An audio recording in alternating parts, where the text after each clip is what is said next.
La guerre, on sait quand on la commence, mais jamais quand on la finit. Aujourd'hui, la RDC est devenue parmi les pays du monde réputés pour sa guerre infinie. Une guerre qui a duré plus de 25 ans d'affrontement, dont l'ennemi était auparavant en position asymétrique, mais aujourd'hui, cette guerre a changé de connotation. Les autres parlent d'une guerre politique et les autres parleraient d'une guerre économique. Qui court dans cette aventure? La question se pose. Si cette guerre est politique, c'est ce qui nous pousse à parler de la complicité de la politique interne et externe. Car aucune politique ne peut se faire sans l'implication de l'interne, car cette dernière constitue la porte d'entrée pour ceux de l'externe. Dans ces cas, nous parlerons d'une trahison au sein de la classe politique interne et non de l'infiltration, car nul ne peut être infiltré si seulement l'accessibilité est barrée par ceux de l'interne. Dans ces cas, parlerons-nous de l'imposition? Si cela s'avère une imposition, où est donc partie la liberté d'expression, la démocratie et l'indépendance militaire? Où est partie l'autorité de l'État? Où est la part de la population qui est utilisée comme bouclier aujourd'hui pour l'intérêt politicien? Cette population ne sait pas où s'avouer ni s'abriter. Aujourd'hui, plus de 7 millions de déplacés de guerre, plus de 7 millions de blessés de guerre qui ne savent pas où dormir, où prendre de l'eau potable, où se réfugier. La question est de savoir, est-ce que cette politique interne travaille-t-elle pour l'intérêt communautaire, travaille-t-elle pour l'intérêt de son peuple? La grande question est de savoir quand est-ce que durera cette guerre qui jusqu'à aujourd'hui n'a pas de limite.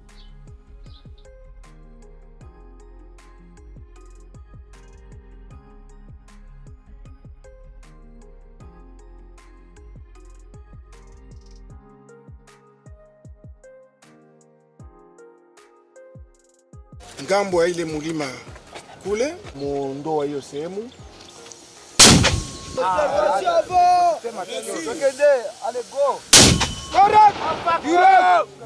4 heures du matin, de Nyamubingwa, dans les hauteurs de la chefferie des Baoundé, groupement Mufuni-Shanga. Les forces armées de la République démocratique du Congo se tuent à la tâche.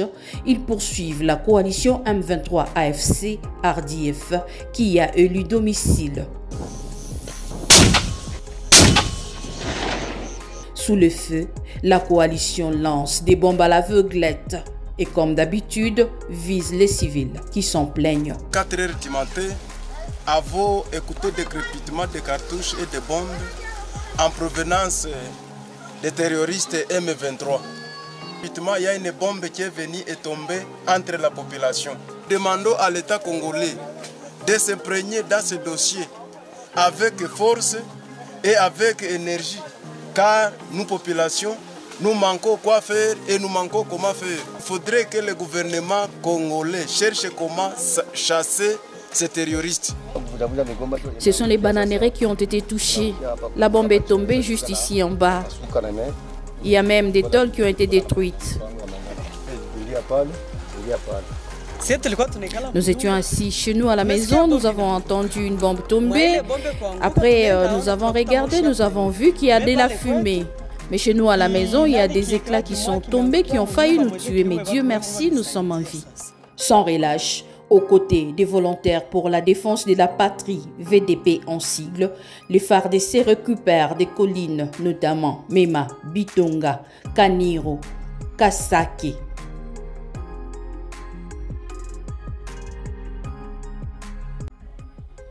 Devons-nous aujourd'hui faire la guerre comme les autres ou continuer de prier Dieu car la paix se gagne, dit-on? Si faire la guerre contre nos ennemis constitue la voie de la paix, qu'est-ce qui empêcherait de déclarer la guerre avec nos agresseurs? C'est taire et continuer à faire le tour du monde dans les négociations et sommets qui n'aboutissent à rien.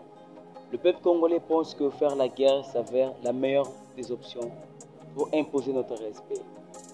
En Afrique, nous sommes parmi les pays réputés en recrutement militaire, en commençant par le fait président Maréchal Mobutu, qui possédait en son temps une armée remplie de jeunes, avec une capacité de faire la guerre à la moitié des pays d'Afrique, sans l'aide de l'extérieur.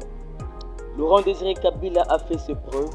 Nous sommes dans une phase où la RDC de Lumumba et du docteur Etienne Tshisekedi doit imposer sa marque de combat. Question pour nous de rétablir l'ordre dans nos frontières, car nous sommes un État indépendant.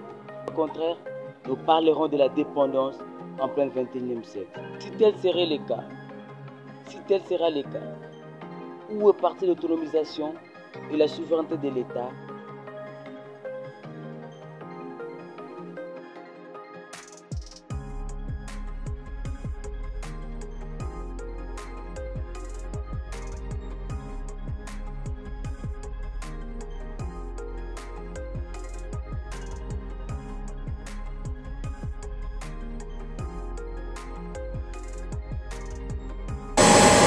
Arrivé lundi soir à Lubumbashi dans le Haut-Katanga, le général d'armée Thio Esongé Sakrisson, chef d'état-major général de FARDC, a visité ce mardi 7 mai 2024 le militaire du 2e bataillon de la brigade Aiglon, cantonné au village Baya. Le militaire de cette brigade affecté à Goma pour combattre aux côtés des troupes des Sami DRC ont été appelés à la cohabitation harmonieuse avec les autres troupes de la SADC au cours d'une causerie morale tenue par le chef d'état-major général. Nayaki kaka pona kotala bino pe ko encourager bino nayebisaki bino ke unité na bino eza unité oyo eza stand-by parce que c'est l'unité qui va mener les opérations na Sami DRC donc SADC donc bokosala mosala ensemble na SADC. Alors raison pour laquelle à partir déjà ou soit lobby kuna et c'est déjà mouvement Ebanda. Est-ce que tu es connu? Donc, et c'est déjà, vous à l'après, nous avons coordonné les lots déjà, de façon que lobby, ou soit lobby kuna, vous avez déjà fait le mouvement, vous avez fait ensemble dans SADC. J'insiste beaucoup plus sur la cohabitation. Tant que vous menez l'opération ensemble, vous cohabitez bien, bandeko wana, ba Sud-Africain bazali wana, ba Tanzanien bazawana, ba Malawi bazawana. Il ne faut pas bino boko mawana, bo banda kosala makambo mosusu. Kobeta masasi pamba te. Il faut qu'on se comporte. Dengue ozo se comporter awa na discipline nyonso balobi zala awa zala wana.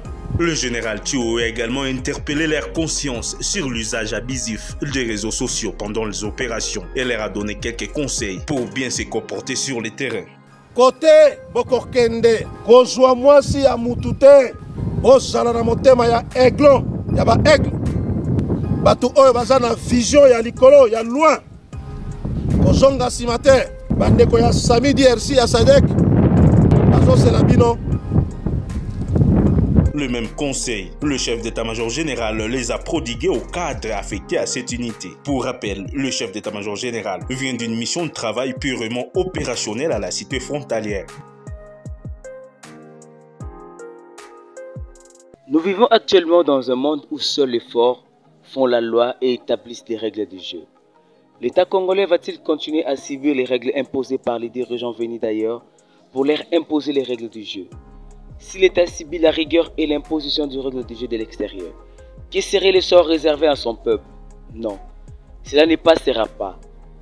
Soit la population se lève et applique l'article 64 de la Constitution, car chaque peuple meurt de vivre selon sa civilisation et coutume, et non celui imposé par ses voisins. Fini le temps de la naïveté et de victimisation. Faisons la guerre et imposons notre respect car nous sommes un grand Congo. Et nous sommes au territoire d'Enyiragongo, dans le groupement Kibati.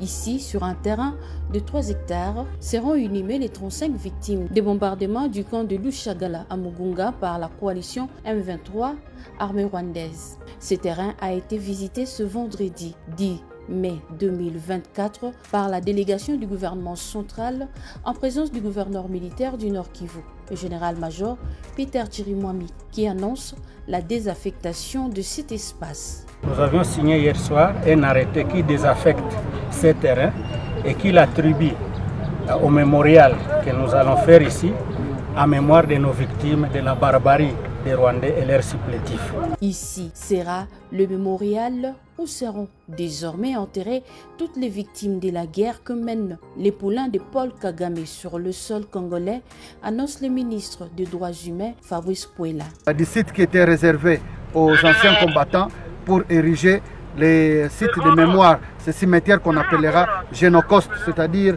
les génocides pour des fins économiques. Et nous tous, nous viendrons ici pour nous recueillir, pour nous souvenir, pour conjurer les sorts. Soulignons que, peu avant, sous l'égide du FONAREV, cette délégation gouvernementale a visité les familles victimes des bombardements de l'armée rwandaise. Aujourd'hui, nous comptons plus de 500 groupes armés créés dans la partie est du Congo, dont le seul but de maintenir cette guerre, car toute la terre vit aux dépens de celui qui l'écoute du temps, et cette guerre prendra jamais fin aussi longtemps que nous Congolais, nous ne prenons jamais conscience de nous lever pour barrer la route à tous ces détracteurs qui font la guerre et maintiennent la guerre, nourrissent la guerre, enfin de nourrir leurs intérêts au détriment du peuple congolais. Faisons la guerre contre ceux de l'interne pour compliquer la situation, afin de bouter hors état de nuire tout cela qui vient de l'externe, car l'obstacle demeure les Congolais avant tout. Les leaders des groupes armés Codeco, de Walendu Tatsi et ceux de l'autodéfense de Bahema Nord s'engagent à œuvrer pour la paix dans leurs entités respectives. Ceci passe par la circulation des personnes et leurs biens. Engagement pris à l'issue de la réunion du comité de sécurité du territoire d'Endjougou, ceci après la clôture du dialogue intra- et intercommunautaire réunissant les deux communautés tenues à Masumbuko.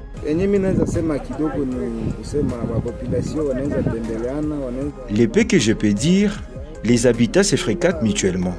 Et nous qui prenons les armes, pour les protéger, il nous faut être vigilants à les protéger en cours de route. Que toutes les populations cohabitent comme ce fut le cas. Un motif de joie pour le chef du secteur de Walendu Tatsi, Joël Mandé, parlant au nom de son collègue de Bahema Nord. Qu'il doit veiller sur chaque population, que ce soit population M qui passe dans la région Lendu, ils doivent veiller sur cette population, les protéger avec ses biens. De la même chose, si c'est Lendu qui passe dans la cité Hema, là où il y a l'autodéfense aussi doit prendre l'air, les protéger aussi. C'est ça les grands souhaits que nous voulons, nous les chefs coutumiers. Il y a eu beaucoup d'autres recommandations, même pour nous les chefs. Nous sommes présents avec la population ici. Afin que s'il y a des problèmes, avant de vilipender des situations dans des radios, dans des réseaux sociaux, nous-mêmes qu'on puisse rester d'abord ensemble et voir faire des enquêtes et trouver qui était le commanditaire. Si c'est l'autodéfense ou si c'est Codeco, chacun puisse prendre sa responsabilité devant ce qui va se passer. Cette initiative de paix pilotée par l'administration militaire de l'Ituri avec la participation du PDDRCS, CPM, Justice Police, ASIAR, FOMI et Accra intervient après la signature des actes de cessation d'hostilité devant les vice-premiers ministres et ministres de la Défense nationale Jean-Pierre Bemba Gombo lors de son dernier séjour ici à Bunia. Bonjour, très chers abonnés de Global Info Télévision, nous vous disons bonjour. Voilà. Après cette petite réflexion faite concernant cette guerre injuste, cette guerre qui nous est imposée par la politique externe, je vous laisse suivre juste après cette petite synthèse par rapport aux différentes activités au Isale Makabongo Awanamboka Nabiso Congo par rapport à Makambu Italie guerre Nabiso et puis les soldats Nabiso.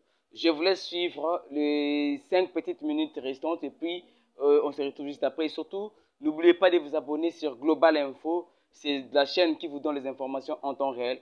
Moi, c'est Jeffer Mikwete, journaliste Mboka Congo, quand on Congo, koleka parti politique parce que parti politique okufa autorité morale okufa kasi tunga ekolo mabele ekoti kalaka seko na seko. Suivez cette petite réflexion et puis tokutani juste après. Surtout n'oubliez pas de vous abonner. Voilà. En sa qualité de commandant forces terrestres et commandant des opérations au Nord Kivu et au Sud Kivu, le lieutenant-général Fall Sikabwe a échangé tour à tour avec Madame Viviane Van de Per, représentante spéciale du secrétaire général adjoint pour la protection et les opérations de la MONUSCO, l'attaché militaire des États-Unis en RDC, le lieutenant-colonel Shod Brinton, ainsi que la conseillère militaire adjointe du secrétaire général des Nations Unies, général-major Cheryl Pierce.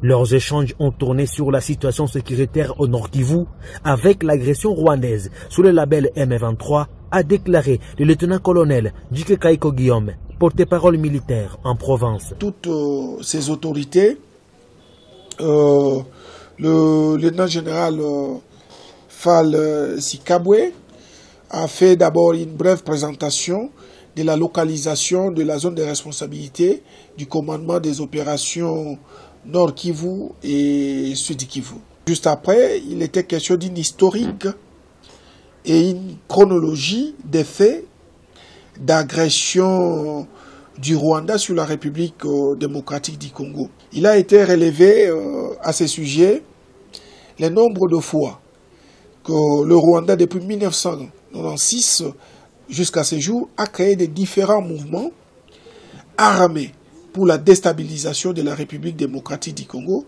ainsi exploiter illégalement les minéraux de la République.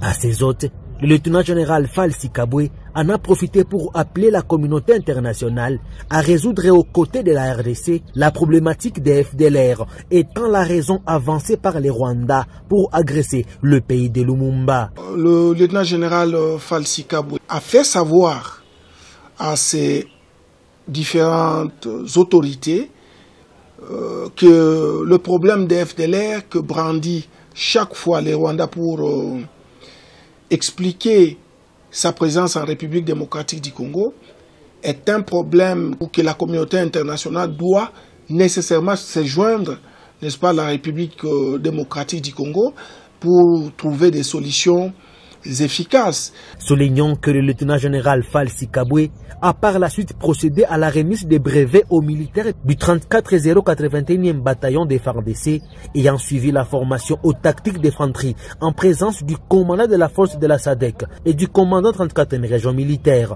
Laquelle formation qui a été assurée par les instructeurs sud-africains de la Samidi Arti. Informer la population de ce que les services de sécurité et de défense ont fait. Tous ici ont été arrêtés au village Mungamba, en territoire d'Iromo. Nous sommes en chefferie de Wallace et Vunkutu par les forces de défense et de sécurité. Ils étaient éventuellement munis des armes AK-47 et munitions de guerre. Ces jeunes Congolais en provenance du Nord Kivu étaient invités par un agriculteur pour la sécurisation de ce champ parsemé de cacao. Ils ont avoué tous ces faits lors des interrogatoires.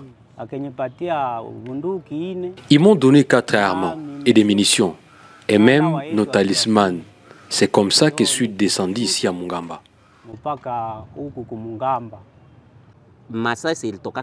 Les armes sont venues de Kirumba, et c'est là en provenance du Kiandaïra Force. Depuis un temps, à Ituri, il s'observe la présence de certains jeunes armés se faisant passer pour les Wazalendu, pourtant faux. Aujourd'hui, les vrais Wazalendu combattent aux côtés des forces de défense au Nord Kivu, les rebelles terroristes d'IM23, défendant ainsi la patrie. Ces jeunes ont été présentés mardi 7 mai 2024 à l'esplanade du gouvernorat de la province de l'Ituri au gouverneur militaire, le lieutenant général Lubuyanka Chamadjouni, entouré des membres du comité provincial de sécurité.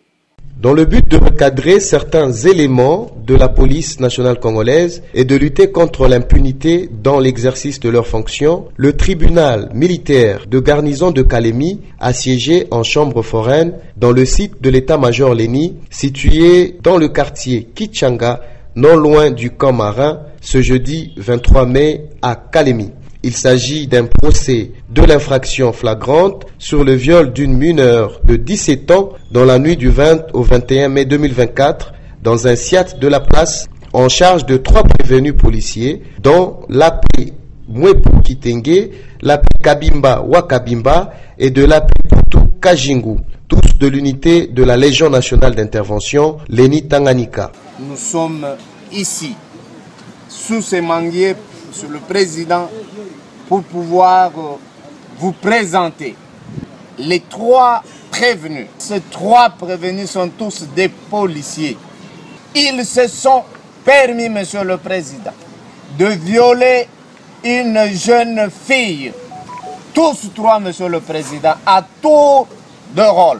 C'est après un débat houleux sur le droit et loi du pays entre le ministère public, la partie civile et la défense que le tribunal militaire a prononcé son verdict allant de 20 ans de servitude pénale principale, 1 million de francs congolais d'amende, 250 000 francs congolais de frais d'instance à l'égard de l'AP Mwepu, de 20 ans de servitude pénale principale, 1 million de francs congolais d'amende, de 6 mois de servitude subsidiaire, 250 000 francs congolais de frais d'instance à l'égard de l'AP Kabimba et de 20 ans de servitude pénale, 6 mois de servitude subsidiaire et 250 000 francs congolais de frais d'instance à l'égard de l'AP Poutou. Au finish, le président du tribunal militaire de garnison de Kalemi, le major magistrat Ramazani Malisawa, nous fait le point de cette activité. Le tribunal militaire de garnison de Kalemi était saisi par l'auditeur des garnisons par le fait de présenter les 3 prévenus, selon le ministère public, qui ont violé une dame Martini aux 4 coins. Au niveau de la police, ils étaient au sous-commissariat, là où ils étaient des gardes. Alors, comme ce sont des policiers, le policier de la Léni, qui sont cantonnés ici à l'entrée du quartier Kichanga, le tribunal avait estimé nécessaire que cette audience soit tenue ici où tous les policiers de la Léni se trouvent. Le tribunal estimant que ces 3 prévenus avaient commis les viols, tous 3 sont condamnés à 20 ans de servitude pénale principale. Retenons que l'implément de ces éléments de la PNC depuis leur déploiement dans le Tanganyika serait à l'origine des actes contraires à la loi.